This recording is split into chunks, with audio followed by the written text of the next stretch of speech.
This is not only my second time filming this video, but I just went to film this video for a second time, and I spoke for a good 5 minutes and then realized that my camera wasn't recording anything. So, if I seem upset at all, that's why.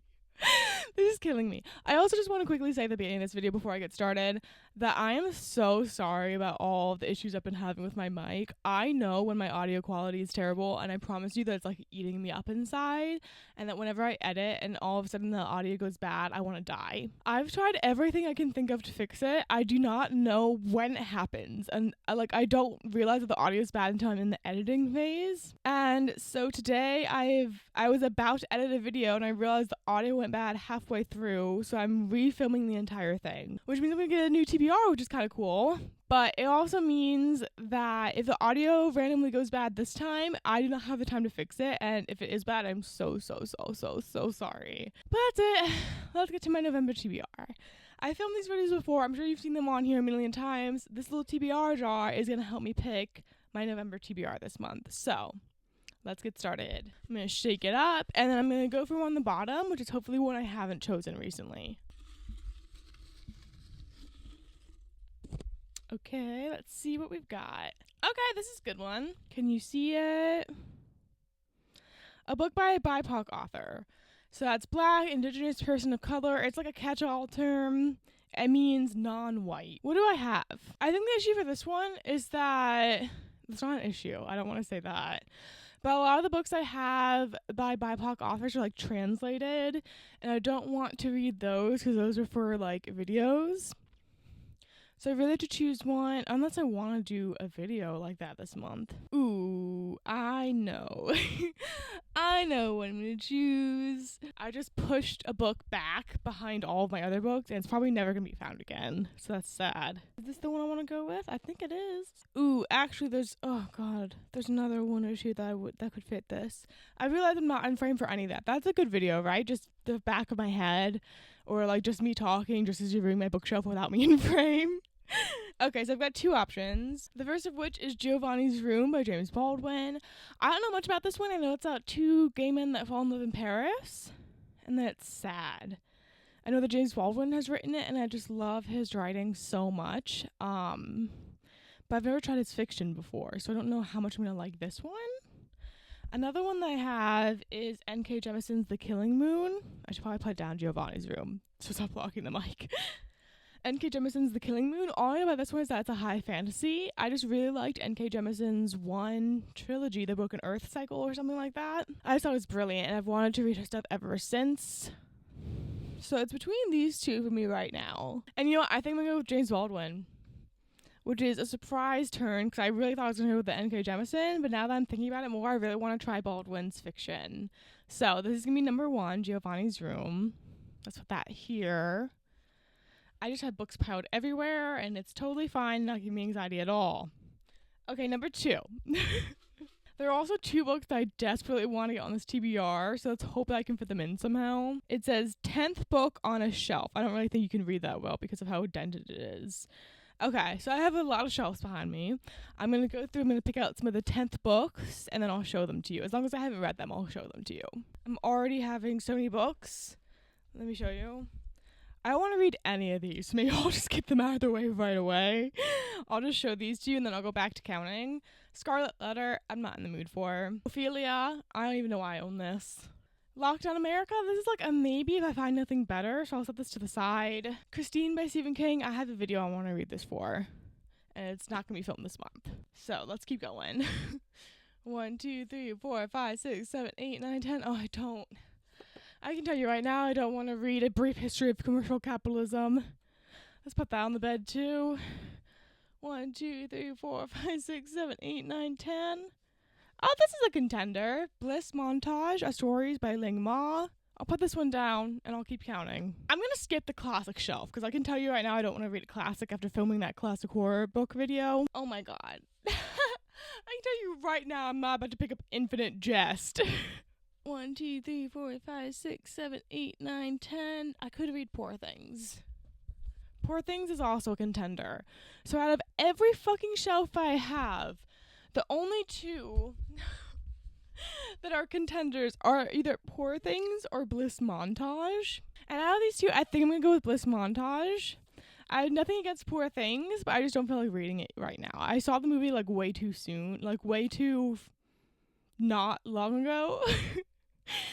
So, Bliss Montage, these stories, I don't know anything about this collection. All I know is that I really liked, what was it called?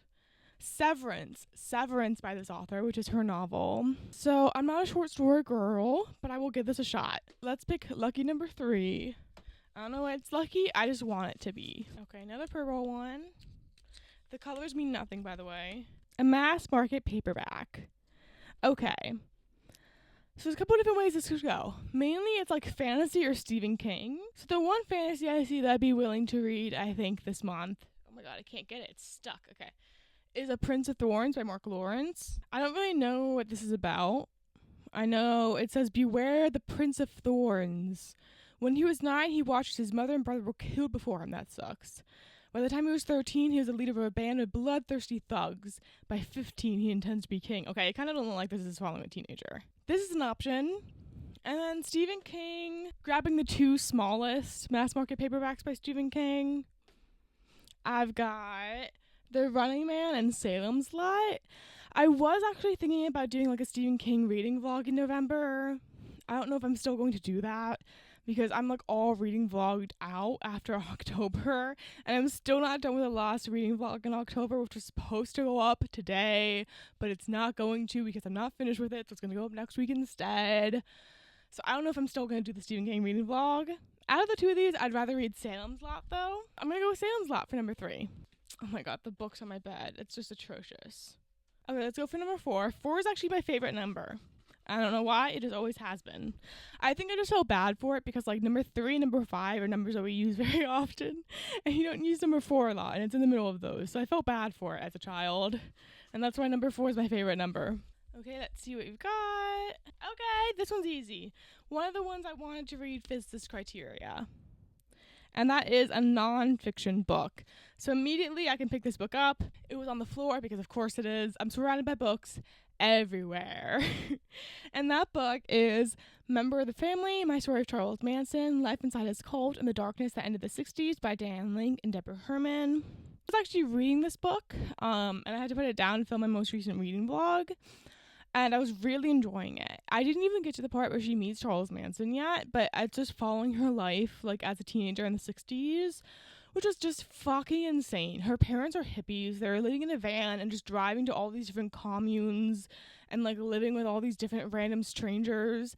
And her as a teenager, like, she was put in all these precarious situations and she was having like these risky behaviors, and it's just so concerning to read about. But it's also just so crazy that people were living like that. It's so different from my own experience. I was really enjoying this and I really want to pick it up. Like, I had just gotten to the point where she was like going to meet Charles Manson soon, so I knew things were just about to start picking up even more. So this is what I'm going to choose for my nonfiction read. I really want to get back into this one. Okay, that was 4. Let's go for 5. We're halfway there after this one. This is, okay. A book with a number in the title. Is it going to focus? Okay, it focused. I keep choosing this one, and there's like only one book on my shelf that satisfies this prompt. And that book is 10 Minutes, 38 Seconds in the Strange World by Lee Shafak. This book follows a prostitute who at the beginning of the book dies, and you're following like the 10 minutes and 38 seconds that like she has until she's fully dead, like, or her consciousness is still alive, something like that. And it goes through her life story. I've heard actually a lot of good things about this book, but it's literally the only book that fits this prompt on my entire shelf. So I'm going with that one for number 5. Let's choose number 6. Please be a prompt I haven't chosen before. Oh, this one's nice. A book you want to read. Thank God, because I've been dying. Where is it? Oh my God, where is it? Oh, okay, it's on the bed. I've been dying to get this book on this TBR. This is Riley Sager's Only One Left. I want to read thrillers. I want to give them a shot. I haven't read anything by Riley Sager before, and I've heard so many good things about him that I need to read this book. So essentially, this book takes place in 2 different timelines. In the first timeline, a family is very brutally murdered, and only one person survives, and that is the daughter, Lenora, which coincidentally is my grandmother's name. And everyone's convinced that Lenora killed her entire family because she's the only one that lives. And then you're following it in the distant future when Lenora is very, very old and she's being taken care of by a home aide, and she decides that she wants to tell the home aide the real story of what happened that night. I don't know, it just sounds really interesting to me. I love that Lenora isn't named my grandmother, even though she might be a psycho killer in this book. And I really want to read it. So that's number 5. That's number 5, right? 1, 2, 3, 4, 5. That's number 6. Okay, we're so close. Let's choose number 7. 7, coincidentally, is my second favorite number. I do not know why. I think it's because my birthday is July 27th, so it's like 7/27. And I was also born at 11/07, so I've got a lot of 7s in my birthday. I don't know why I'm sharing so much personal information to you. Okay. The next book in the series. So this one is all obviously pretty limited as to what I can pick up. Some things that come to mind immediately. Children of Dune. This is the 3rd book in the Dune series. I could also continue on. Oh my god, everything's gonna fall. With the Interview with the Vampire series. I should put down Dune. I should just not be holding all these books. Okay. Could also continue on with that. The next one in that series is The Vampire Lestat. What else could I read? And then the only other one I can really think of is The Committed. This is can't think of any words. The sequel to the Sympathizer. And I think of all of these, it's between Dune and this one for me. And I think I'm going to go with this one. Just because I don't know that I really feel up to Dune right now. So essentially, the Sympathizer follows a Vietnamese spy it's like at the end of the Vietnamese War. And he is playing the side of the Americans, but he's secretly a spy for the Communist Party in Vietnam. So he like goes back to America after the war ends and is spy on everyone. And I really liked it. I read it as part of my reading Phoebe Bridgers' favorite book series part 2. And I liked it a lot. So I did want to pick up. I have no idea what the sequel's going to go. It kind of feels like it didn't need a sequel. So I don't know if I'm going to like this at all, but I will read this one next. Okay, that was 7. Let's choose 8. I will say the worst part about filming this a second time is that I kind of liked my other TBR better. But that's okay. Everything's gonna be fine. Okay. A book that takes place over 50 years ago. What kind of... It has to be historical fiction, right? Let's see. Is Demon Copperhead... When does that take place? I think this is current day. Okay, it's not saying what time this takes place in on the thing, because I'm not gonna read it. Ooh, I could go with Pachinko. I think this goes up until... current day, but it starts in the early 1900s, I think. So this is a contender. Another contender is Hazardous Spirits. This takes place in the 1920s in Edinburgh, Scotland. And these are the only 2 I can think of right now. So which one am I going to choose? Because I don't feel like finding more. I'll hold them like this, which is a very interesting way for me to be holding them. So Hazardous Spirits takes place in Scotland in the 1920s, and it follows a woman whose husband becomes joins a spiritualist movement. And Pachinko is a generations-long story following a Korean family that's influenced by the Japanese occupation, I believe. I don't know much about Pachinko. I don't know which one to read. I feel like I need that do-do-do-do-do-do music in here. I think I'm going to go with Hazardous Spirits just because it's a little shorter and because I have a better idea what it's about. We're going with this one. How many books is that? Is that 8? 1, 2, 3, 4, 5, 6, 7, 8. Okay, 2 more. Let's go for 9. My bed is such a mess. And it's stressing me out. Okay. Basically, very similar to the last one, I pulled a book in a series. It's not necessarily a sequel, so this could be the first book in a series. So let me take a look at my shelf for a second. I could do Dune, or I could choose the first book in the series. But the thing about me is that I don't really read many series anymore except for like fantasy stuff. Oh, I guess I could go with Jade War, right? This is the first book in a series. I could also go with that N.K. Jemisin book I was previously looking at. Could also go with Dune. I can't make up my mind. I'm just staring at my shelves like this. I think I'm going to go with Jade City just because it's already in my hand and I can't decide anything. This book, I know, takes place between, rival gangs or something like that. And they're all fighting over control of jade, which is a substance in this novel that can give you, powers. I've heard so much hype about this series, but I've never picked it up because it is kind of big. I'm kind of afraid. But it would be good to have, a fantasy option on my TBR this month, so I will add it.